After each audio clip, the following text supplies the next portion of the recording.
only during COVID, people had to sit with their waste. Awareness is there, but education is not there. People who are like 50 plus, and the conversation always revolved around, okay, we carry a cloth bag, we use a bamboo toothbrush, and we are living our best possible low waste life. But the problem is they are not the ones generating the waste that we are seeing. The first step is always the hardest. And in this fight against waste, an eco-conscious decision to do your bit is what marks the beginning of one sustainability journey.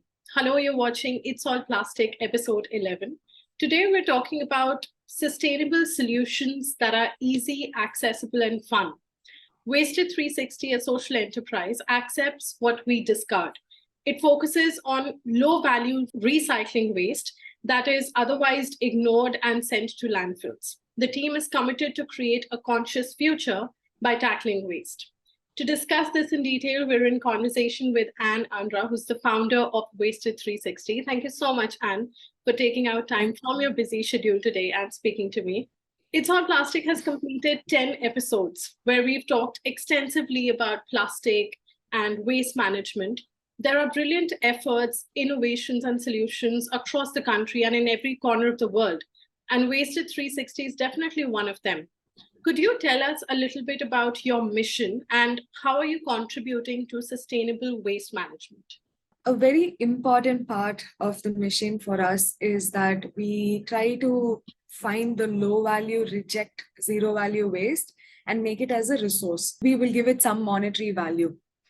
Right. So the minute that happens, especially in a country like India, once there's monetary value to it, there's definitely a lot of eyes in terms of informal and formal waste sector that can start acquiring this material. Yeah. So say there's a factory and they're not getting enough input, it can have a positive effect on that as well. So I think this has driven us in a way, and maybe that would be our mission. It's just that we didn't set about with any like lofty ideas or, I'm going to affect this or I'm going to change this or I'm going to save this. It was more about understanding, hey, how do we not feel overwhelmed, right? Like there's so much information out there, but what is the most like actionable thing that we can do? So along with low value and being on ground, both of it just sort of became our mission. And looking at solid waste management itself, so many of the players are that are there in the industry now are specialists in wet waste, dry waste, or reject waste, or they're a processor. Yeah. I feel we've been able to bridge the gap and bring these people together. For example, say you're an apartment and you'll have to go to a vendor to buy your compost unit. You'll have to go to someone else to manage your dry waste, and then they won't take certain categories of waste. So you have to go to another pollution control board approved vendor to take certain categories of waste. Keep saying that we don't have any competition per se. Every time we apply for any grant or something, it'll be like, who are your competitors? And that never feels like the right answer, because even if there were thousands of us doing it, I don't think we can match the speed of the problem. Yeah, I think wonderfully put. It's interesting how you say there was no lofty goal, but then what you're doing on an everyday basis, what Wasted 360 is doing on an everyday basis, is really solving a very big problem in today's time. And I also agree when you say, Wasted 360 is not a competitor and it's not a competition, because that's what we've been trying to, promote since the first episode of It's All Plastic, at least, that no one company or one enterprise can really solve this, and everybody needs to come in together. It's a collaborative effort. There are so many steps involved in discarding an item once you're done using it. There is segregation, there are designated bins for metal, paper, plastic, etc. What, according to you, can simplify the waste management process for consumers? As consumers, we get too caught up about trying to understand the whole story. Yeah. Yes, it is important. It's a very important part of being conscious, but along the way, we've forgotten that. Like, we don't really care in the way that we consume. It doesn't have to be local anymore. It doesn't have to be handmade or artisan made. We are okay as long as it solves a problem. Once you start trying to be conscious, I think getting overwhelmed with also this plastic recycling and all this data and information Yeah. and awareness that you have, I think it's done a bad thing. It started limiting us. It's like, hey, I'm not going to impact the problem in any way. Yeah, okay, how many toothpaste tubes can I use in a lifetime? Yeah. So if you look at it like that, it's very easy to, feel overwhelmed and dismiss everything. I think the recycling part also, we misuse the term too much. Plastic actually doesn't get recycled, it gets downcycled. Yeah. So even if you like PET bottles become polyester, or certain types of things like, go into pellet format, and they used to make other plastic products, which I'm not putting it down in any way. It's still great, but recycling uses, when we use that term, it uses so many resources, Yeah.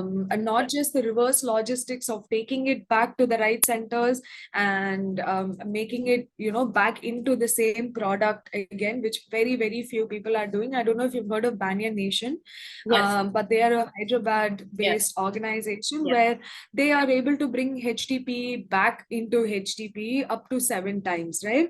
So that model is expensive. It's the goal, it's the dream, but it's so expensive. The factory is in Hyderabad. All of us have to send it to Hyderabad. So Mm. it becomes very difficult to support recycling Yeah. every step of the Absolutely. way.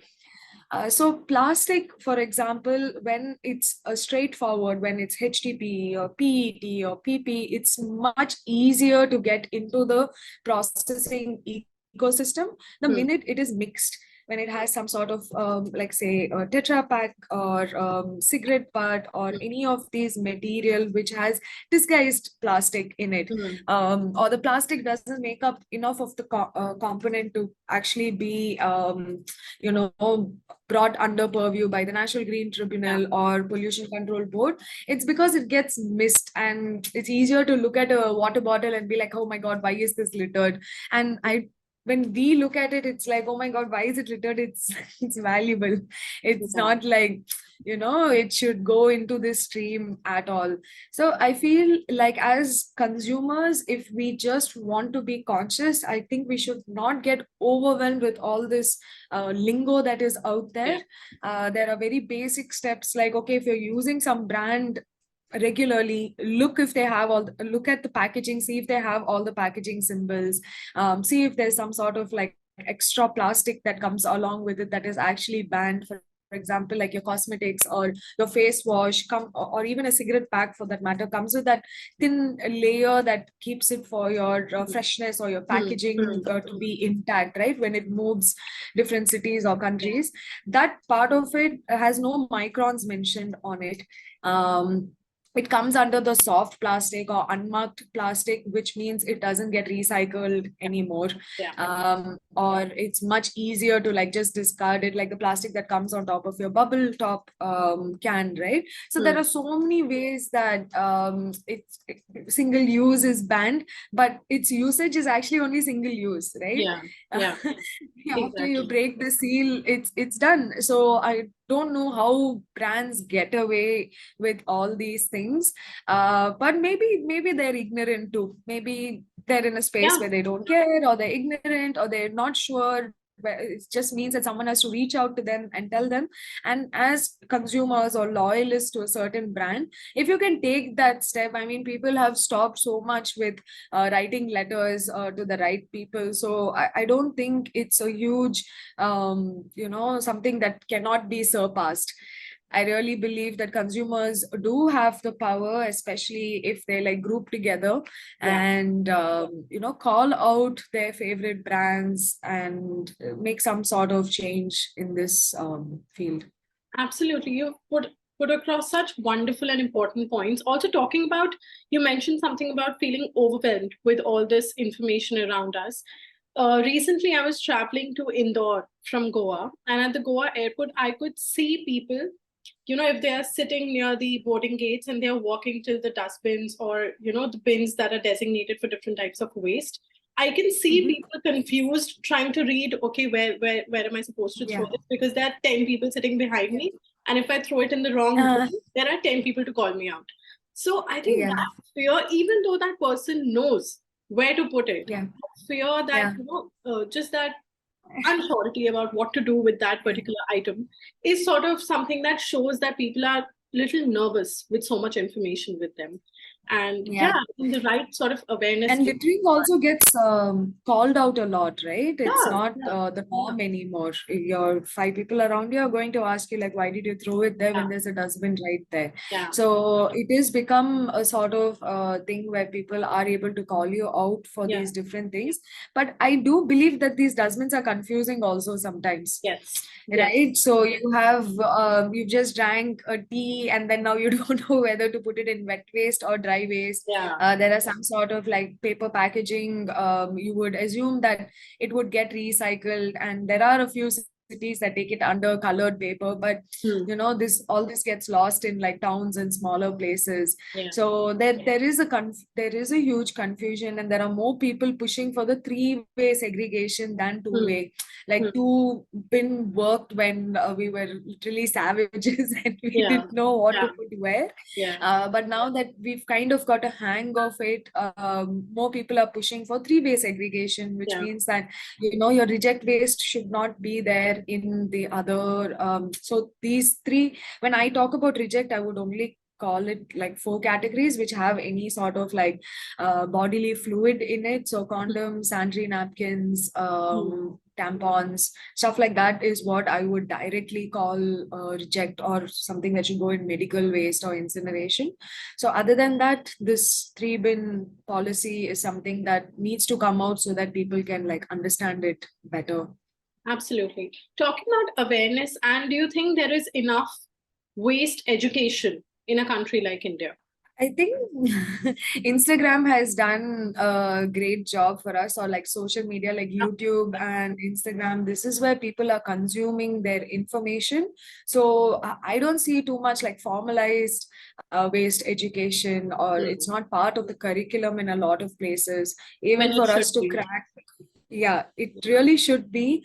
Like how you have your, I don't know if they still have it anymore, but like moral science and Yeah, yeah, your instead of things like that, they can like teach you practical ways of doing this. But I've seen more and more international schools, Cambridge schools, and through your Interact and road track clubs, there is always an eco cell yeah, or an enviro cell yeah, sort of thing. But again, this comes in like a formalized education system where your CBSE or your IB, they don't have time for hmm, this. hmm, And I feel that what all of us have learned, if you ask anyone who's been in this field, or even if they're coming with a science background, and they can tell you like scientifically what different components are or how they can be very bad for you. Um, I think we've all learned by being on ground. yeah, And the fact that the governments, like city governments or especially metros, are pushing you for the two-way source segregation. hmm, So many people are aware of it, but I wouldn't say that it piques their interest to know yeah, more, yeah, or to actually deal with it, especially in waste management. I feel only during COVID, people had to sit with their waste. That's the yeah, only yeah, time we feel that they yes, actually woke up, because their house help is dealing with it. They hmm, had to like, be surrounded by it, have it not cleared at the times that they wanted, having access to your Amazon and Swiggy, but yeah, yet not being able to like, deal with or discard the waste, is when even for wasted itself was a big shift. Till then, it was like, ma, even plastic is not collected. What are you focusing on? Like yeah, other categories of yeah, waste or fabrics, or very early I realized that plastics was not the problem. It was all these low value kinds of waste, which was a huge issue. So it was like, oh, we haven't even solved the plastic crisis. What are you talking about, fabrics or cigarettes? And that was the kind of feedback that we would get. And then after COVID, it was like, okay, all of it is needed. yeah, It's a lot. So especially Chennai as a metro, I think we doubled the household municipal waste that was like being generated. hmm, So it was pretty crazy in the first 3 months hmm. itself. What was happening. So I feel like the awareness is there, but education is not there, if that makes sense. I've seen that in colleges, even in Bangalore for that matter, they have those talking about, throwing garbage, they have those designated bins, but students don't know what to do with it. So, and Yeah, there is yeah, nobody to monitor who's throwing what yeah, in which bin and where does it go. yeah. So it's just there, just for people to see. In the beginning, when I used to do my awareness session for schools and colleges, I used to talk, more about abstract. Yeah, This is wet waste, this is yeah. dry waste, this is what it happens, can turn into compost, this can happen. Now I stopped. I do it based exactly on what is happening in the city. Be Hmm. like, do you know how many micro compost centers are there? Do you know where your waste is going? Do you know how much is generated per day? Yeah, And do you know how much of that is recycled? So to tell them in tonnage and all, they don't understand. They're like, okay, this is going to dump yard. Even you and I, we will not yeah, be able to understand the repercussions yeah, of a landfill, right? The people who live next to it don't care about it. So why would it affect a school student or a college student? So absolutely. getting them interested, actually, we push through the knowledge thing. Hey, Hmm. this is what happens in a micro compost center. It's really cool to see it turn into compost. Or now they've started biogas, and it's Hmm. really cool that they can take like 1 lakh ton.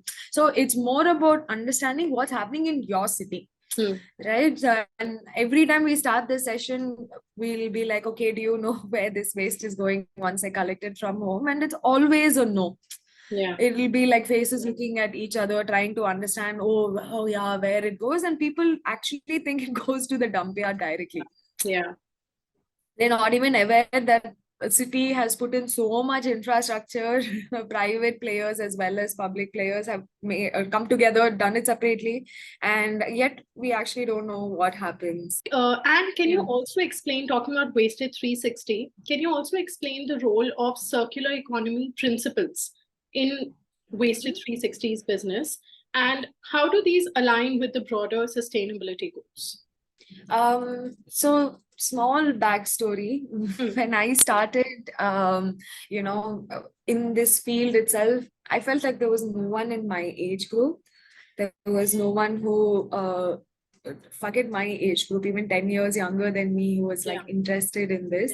There were people who were like 50 plus, and the conversation always revolved around, okay, we carry a cloth bag, we use a bamboo toothbrush, and we are living our best possible low waste life. Good. Um, but the problem is, they are not the ones generating the waste that we are seeing.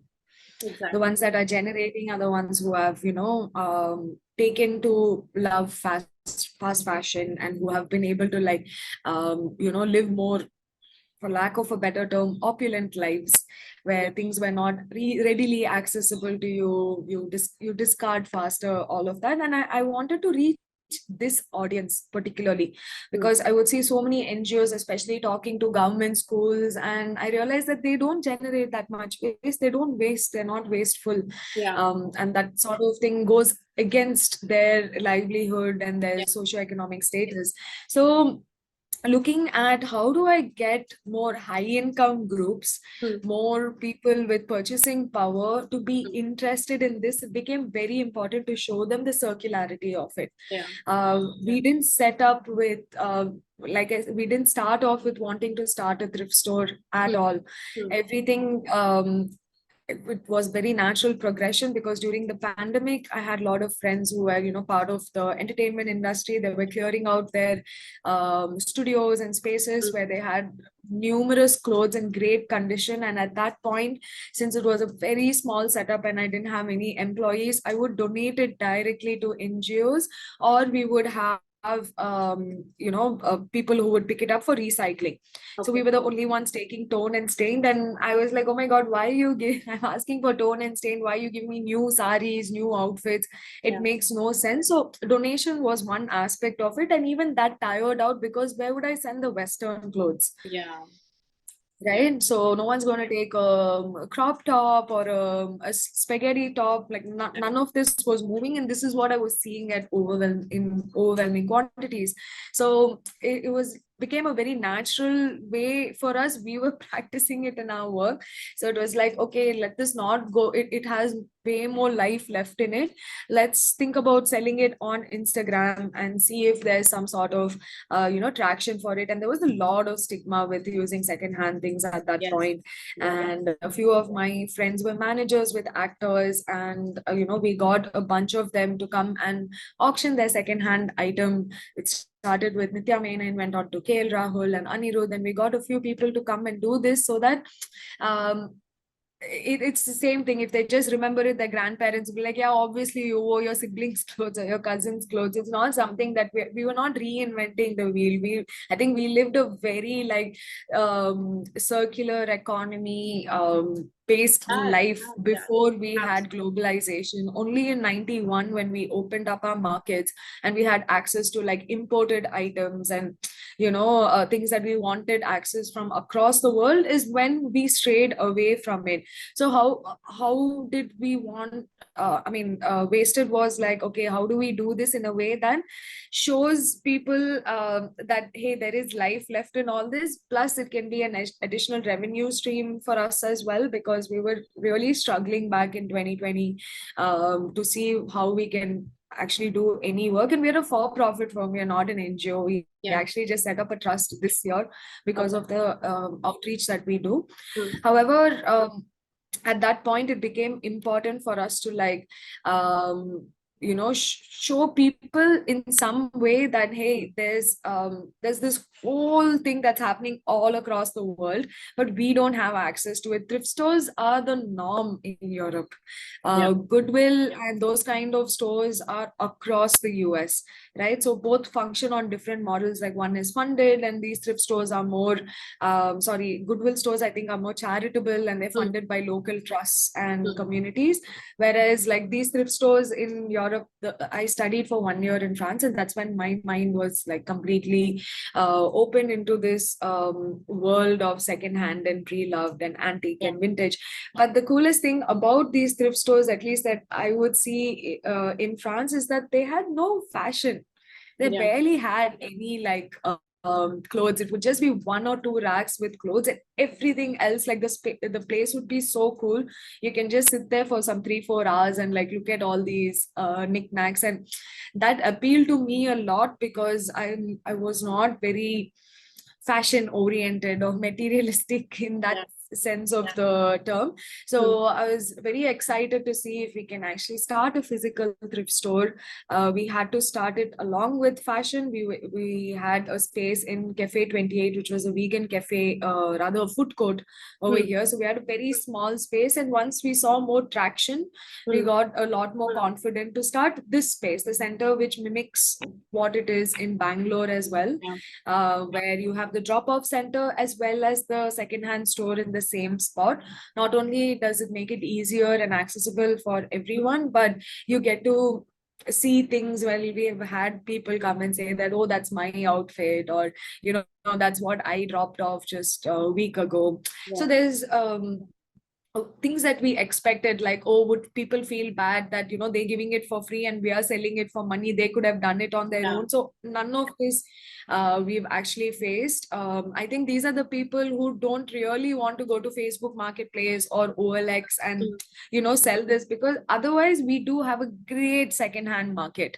If you look at it in the online space, like Facebook Marketplace has been blowing up. But even before that, I remember 10-12 years back, I've sold so many things on OLX that it gave me so much of confidence that hey, there are people who will pick up these things. So I remember my mom was leaving to the UK, and she was leaving a really big house, and even quilts, pillows, I just packed up everything. It's like on OLX, and I couldn't believe that it would just sell out by the end of the day.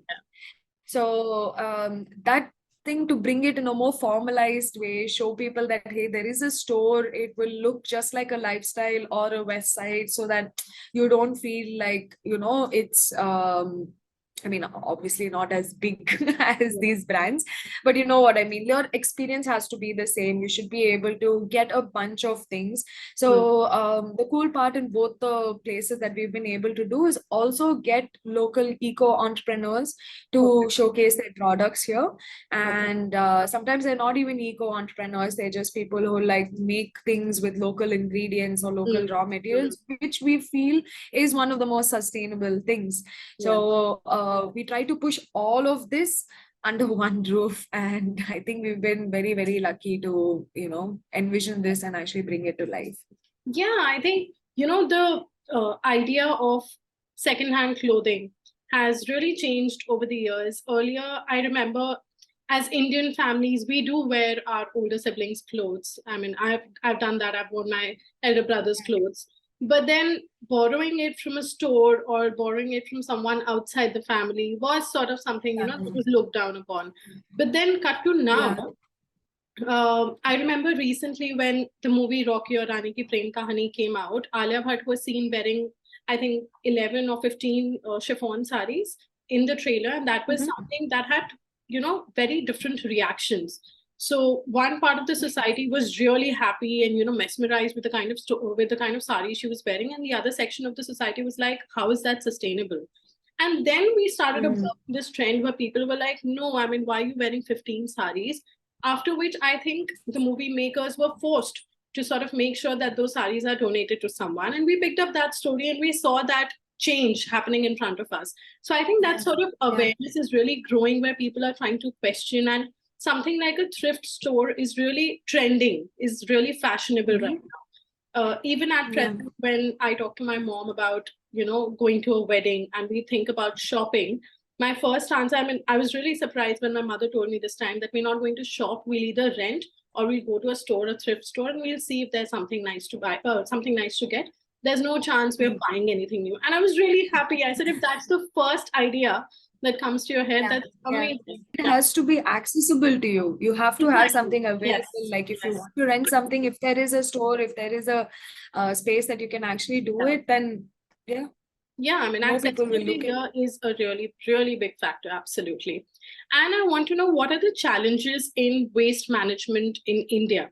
There are efforts and initiatives, as I said, across the country, across the world. But do you think we're doing the best we can in this space? No, no, of course not. Yeah, There's definitely a room for improvement. yeah, Um, but I feel over the last few years, the onus has been put on the consumer too much. Yes, we are yeah. a big part of the game, and it things like EPR and all work only if we so segregate. Take back programs work only if people make the effort to go and drop it back. Like your buy five, I mean, drop off five Mac lipstick containers and get MAC lipstick free. Mm. That is done with an agenda. It's like, okay, you give me your old MAC, you're not using it, you don't want it, let me take it and let me go get this lipstick. But to actually make it work without gimmicks, it Yeah, means that producers as well as the government need to come together more. absolutely. And there's a lot of like places where policy change is required, where no hue and cry from the consumers can Mm. make any sort of difference. So definitely we are so far away from our best. For sure, there's a lot of infrastructure that's pending. There's a lot of machinery, new technologies that need to be introduced. We can't just depend on manual labor or informal waste sector to actually do 90% of the work for you and sit, and whereas we get to sit when there is technology like changing the game in all of this. So from your ocean cleanups to like handling different kinds of waste, I feel like and that's something that we cannot do. Private players already are struggling, setting up a factory, for example. Like every time I talk to people, they'll be like, oh, you only make these from milk and chips package, you're making this furniture. I'm like, no, we are aggregators, we are Yeah, also yeah, important. But a recycling facility costs crores. and which means Absolutely. you also need the input to come every day. Like if your facility has a 1 ton or 2 ton input that it can take every day, you need to have it for 30 days in advance.